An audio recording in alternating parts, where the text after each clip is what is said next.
Alam mo ba na mas maganda itong portable clip fan na 'to compared dito sa portable fan na 'to. So itong fan na 'to is a Firefly 2020 model. So ito naman is 2025. Pag-uusapan natin kung bakit mas maganda pa rin ang portable clip fan compared dito sa Jisoo Life. So pag-uusapan natin yung power, long-lasting features at kung ano-ano pa yung kanilang mga advantage. So okay, start na natin sa Firefly. Pagdating sa Firefly, sa brand naman is parehas naman silang original, parehas din naman silang sikat.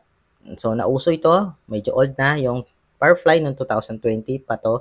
So sikat to. Pagdating sa board, sa kanilang ginamit na materials, so ito medyo sa Jisoo Life is mas maganda yung mga board na ginamit na dito sa board nila. And then yung battery. So, mas latest kasi, mas maganda yung board nila. Pero ito naman, Firefly, subok na rin dahil 5 years na to. Until now is buhay pa din. Okay, pagdating sa kanilang board. Parehas na mas maganda. Mas maganda nga lang ng konti ito. So, pagdating naman sa power. Sa power, guys, mas gusto ko tong hangin ng Firefly compared dito sa Jisoo Life. Kasi, bakit? Etong kanilang butas na to is, yung hangin niya is buong buo. So, mapipil mo dito, mabuong buo yung kanyang hangin. Unlike dito sa Jisoo Life is meron siyang harang dito. Kung napapansin nyo, meron siyang harang, dito lumalabas yung hangin. Kaya pinagtatakan ko bakit ang lapit ng Jisoo Life sa mukha natin pag tayo nagbo-blower, di ba?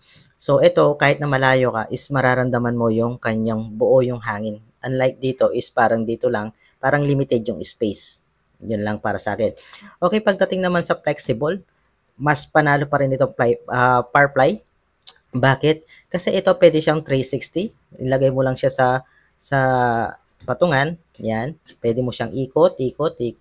Pwede, kung nasa kotse ka is pwede mo rin siya ng i-clip. So, napaka-flexy niya pagdating sa paggamit sa kanya. Unlike dito sa Jisoo Life, so, ang advantage lang niya is pwede mo siyang ilagay sa bag, ilagay mo siya sa bulsa, pero hindi niya kayang mag 360 dahil limited lang din yung kanyang kayang gawin. So, panalo pagdating sa portable na to. So, kaya mo rin naman gawin sa Jeep to.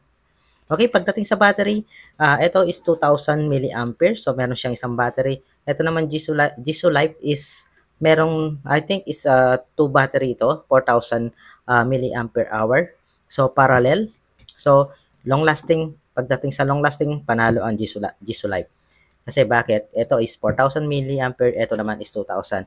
Ang kinaganda naman ng Firefly dito, may sagot ang Firefly dyan. Dahil ang kanyang battery is removable. So, kapag nasira yung battery, pwede mong palitan anytime. So, basta meron kang pamalit. Unlike dito sa Jisoo Life, kapag nasira yung battery or nagloloko, hindi advisable na i-repair kung hindi tayo knowledgeable sa pagdating sa repair. So, ayan. So, pagdating dito sa battery, para sa akin is pasado talaga itong Firefly kasi ilang beses na rin itong napalitan ng battery. So, dito, although alam ko naman magtatagal itong Jisoo Life.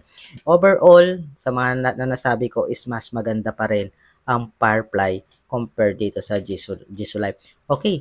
Sa other brand naman ng Jisoo Life, kung merong ganitong